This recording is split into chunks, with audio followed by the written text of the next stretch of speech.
I rented this Canon R8 for a very specific reason.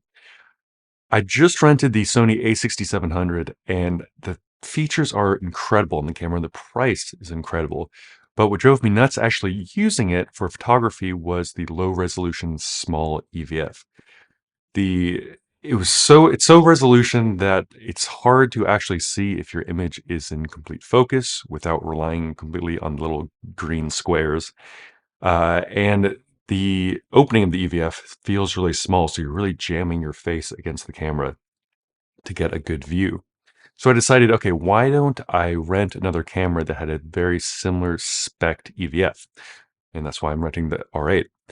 And so if we look at the specs, they both have 2.3 million dots. They're both 0.39 inches large, and have a 22 millimeter eye point. Now, I will say the R8 EVF feels better. It feels less straining, but it's still low resolution. When you're looking at the ISO and the shutter speed and whatnot, it does seem very pixelated, like a Game Boy or something. But it does feel a little bit better, and I can't really describe why, considering at least on the specs sheet they seem so similar. Regardless, I'm not thrilled with either EVFs, so I think it is worth it if this kind of thing drives you nuts to upgrade to a higher end camera like the on the Canon side, the R6 Mark II that has a much higher resolution. But since I'm renting this camera, of course, I'm going to use it and try it out for everything else besides the EVF. And I gotta say, it's an insanely capable camera. So, main feature why I really like it is because it's full frame, a 6K sensor, and then it does 4K 60 from the entire sensor, no crop, and super sampled. So you get 6K, basically 6K 60 downsampled to 4K 60, and it looks amazing. So let's just go down the list of all the things I enjoy about it. So we have the super lightweight. It feels, some might call it cheap feeling, but it's really light. The size of it, it's really thin. I think it looks beautiful from the outside, and I like looking down at the profile of the camera. It's very, very thin because it doesn't have IBIS, so it doesn't need extra space for that stabilization of the sensor. The price is unreasonably good for what you get. It's only $1,300 right now, compared to, for example, $1,400 with the A6700. As I already mentioned, the oversampled 4K 60, it has log. It has specifically Canon C-Log 3. Uh, Now this one is surprisingly cool if you're uh, posting a lot of videos in vertical for Instagram Reels or TikTok. It actually has a little marker that shows you the orientation of the camera, and then it also marks it in the video file itself. So if you go like this, all your videos that you import are going to be vertical, which saves a ton of time at the end of the day. Now, this might have been a feature that has been implemented for a while. I just haven't realized it with a lot of cameras, is the cropping markers. And specifically, since I shoot mostly 4x5 or post in 4x5, because that's what Instagram is right now, you can put a little uh, cropping factor on the camera for whatever aspect ratio you like. So 4x5, puts a little square in 4x5. And that's so helpful. So you don't have to guess whether it's going to fit in your frame or not, or scoot back to make sure you have a little extra room to crop the 2x3 sensor. It has time code, which is awesome for its price range.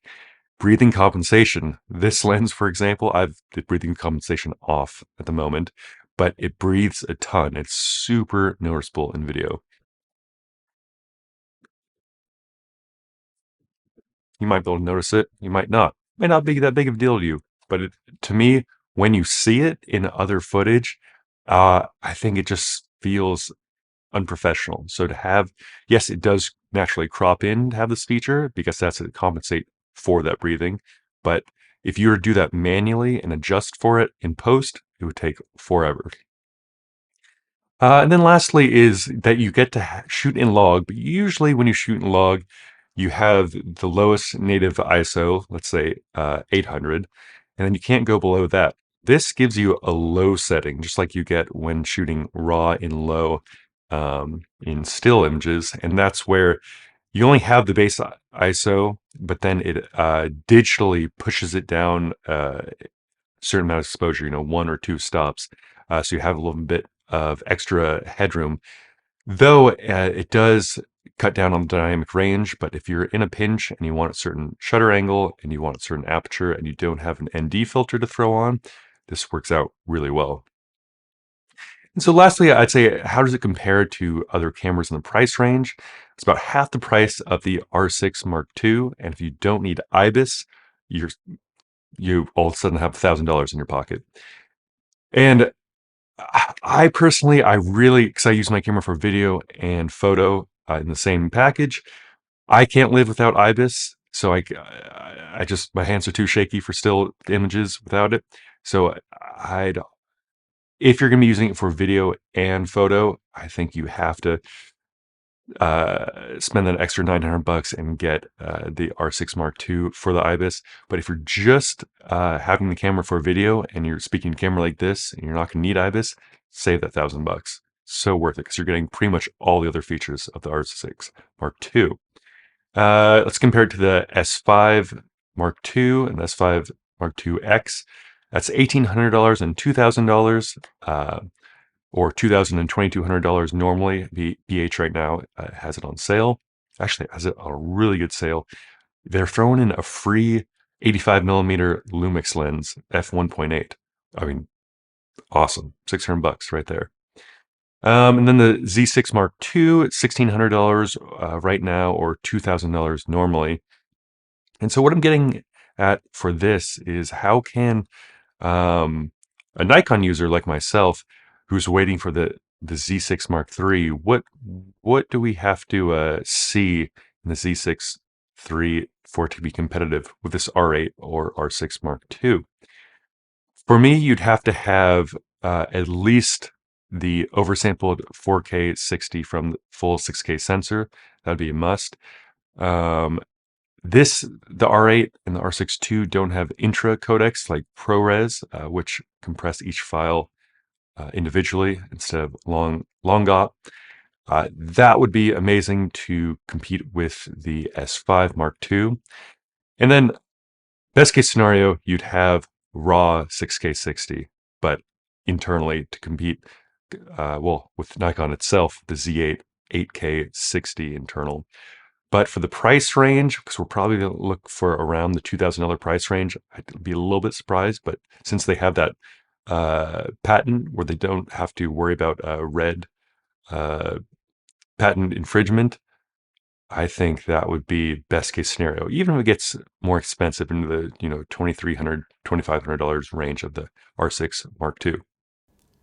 What I'm just realizing is it's been powered on for less than 30 minutes and been recording intermittently for less than 10 minutes, and it's almost completely out of batteries and overheated. That's going to get annoying.